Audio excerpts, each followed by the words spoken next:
Dr. No, the very first James Bond film, and yes, I'm probably going to cover at least all 24 official James Bond films. There's Never Say Never Again, which is not official. Maybe it may not do it. You never know.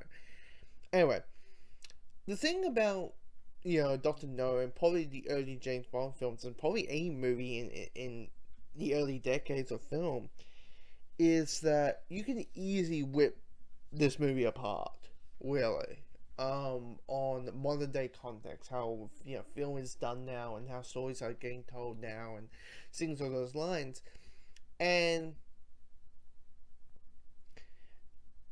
you can do it. But the thing is, the only way you can do it is just laugh at it a little bit and know that we have, as storytellers, have evolved from that. And here's the thing: I enjoyed being on the movie, and knowing that the audience back in 1962, it was probably the biggest experience that people have ever saw.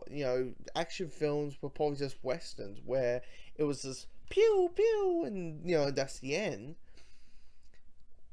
While you have this film, which was set in modern day, you had the lair, you had the villain, you had the villain who wants to take over the world, you got attractive women, you got a hero who is suave and debonair and is able to say the perfect one-liners like "It's on the way to a funeral," things of those lines, and able to pick up beautiful women on the way. I mean, at the time it was like this magical thing. Now we follow that personality as candy. I mean, Tony Stark is pretty much James Bond in an Iron Man suit, iron suit. That's what Tony Stark is. So.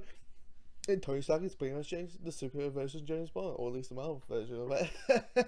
But anyway, so what probably is going to be, until we hit, I don't know, View to a Kill, it's probably just going to be me saying, like, yes, the villain's this, yes, the bongo's that. I mean, here's the thing, Honey Ryder, let's be honest, like, Honey Ryder is only popular because she's kind of, well, first she's number one, she's the first bongo, but two is the iconic her walking out onto the beach in a bikini singing man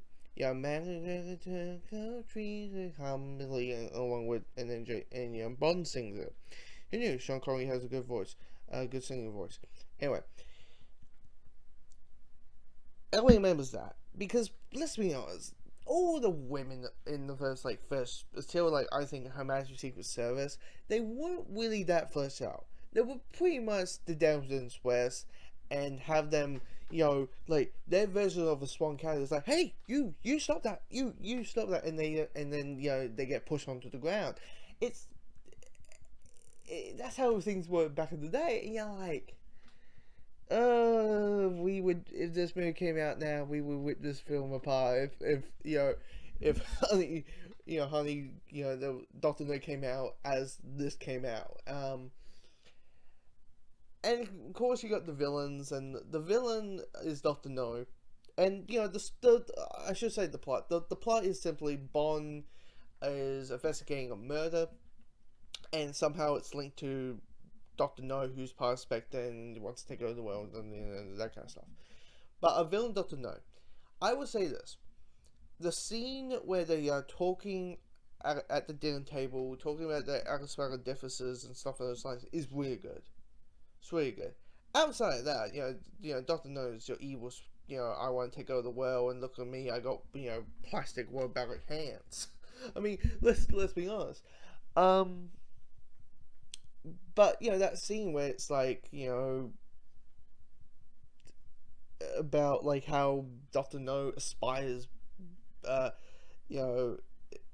James Bond aspires, and he aspires Dr. No and stuff in those lines, to see something special in James, and that stuff in those lines. That, for me, was great. Along